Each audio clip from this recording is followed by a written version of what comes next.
जम्मू कश्मीर में आतंकवादियों के साथ साथ उनसे जुड़े अंडरग्राउंड वर्कर्स पर भी कार्रवाई जारी है। इसी सिलसिले में एनआईए ने जम्मू कश्मीर के कई जिलों में करीब 32 जगहों पर छापेमारी की। भारत सरकार अब आतंकवादियों को जड़मूल से खत्म करने के अभियान में जुटी है। सुरक्षा बल तो लगातार ऑपरेशन चला ही रहे हैं, साथ ही बाकी एजेंसियां भी आतंक की जड़ को साफ करने में जुट गई हैं। इसी सिलसिले में एनआईए ने जम्मू कश्मीर के शोपियां, कुलगाम, पुलवामा, सोपोर और कुपवाड़ा जिलों में करीब 32 ठिकानों पर छापे मारे हैं। आतंकियों को किसी भी तरह की मदद करने वाले लोगों की पहचान की जा रही है और उन पर छापे मारे जा रहे हैं।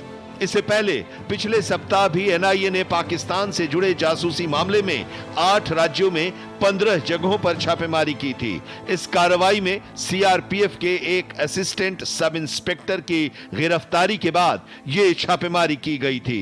एनआईए की ये छापेमारी जम्मू कश्मीर में आतंकवाद और जासूसी गतिविधियों के खिलाफ कड़ी कार्रवाई का संकेत है।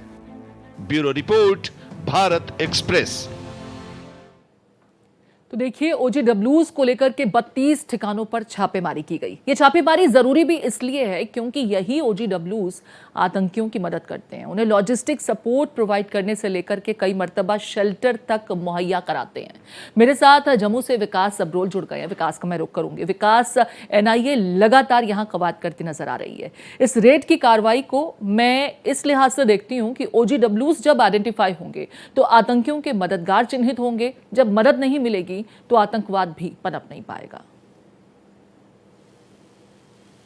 जी बिल्कुल प्रीति, देखिए ये जो रेड आज सुबह हुई है, 25 जगह पे एनआईए की रेड हुई है। आप देखें साउथ कश्मीर में ज्यादा हिस्से तो कहीं ना कहीं ये बायसरन से जुड़ा हुआ लग रहा है कि वहां पे जो ऑर्गन वर्कर्स ने मदद की है उन आतंकवादियों को, उनसे जुड़े हुए ऐसे कारण लग रहे हैं कि जो रेड्स पड़ी हैं और उसमें कई डिजिटल ऐसी चीजें बरामद की गई हैं जो अभी फिलहाल आधिकारिक रूप से उनके बारे में बताया नहीं गया, लेकिन कई चीजें जब्त की गई हैं और उनको एनआईए की टीम अपने साथ ले गई। और आपको एक और बात बता दूं प्रीति कि सिर्फ यही रेड्स नहीं है, इनके अलावा और कुछ रेड्स भी अभी इसी कंसर्न में और डाली जाएंगी। हो सकता है 8 से 10 रेड्स और भी पड़ेंगी अभी शायद बहुत जल्दी। और कहीं ना कहीं ये एक 40 से 50 रेड्स होंगी जो लगातार हमें इशारा कर रही हैं। कहीं ना कहीं बायसरन की जो एक्टिविटी हुई थी, पहलगाम मैसेकर हुआ था, उसको लेकर प्रशासन के हाथ कुछ पुख्ता चीजें लगी हैं जिसको लेकर ये रेड्स लगातार जारी हैं। और कहीं ना कहीं टेरर फंडिंग और उनको लॉजिस्टिक सपोर्ट जो मुहैया कराई जा रही है आतंकवादियों को, किस तरह से उनको वहां लाया गया, उनको किस तरह से मुहैया कराई गई, उनको किस तरह से उनसे बातें की गई, क्या उनके पास कौन से डिजिटल डिवाइस थे, किस तरह से मैप से लोकेशन दी गई, इन सब पे बात कहीं ना कहीं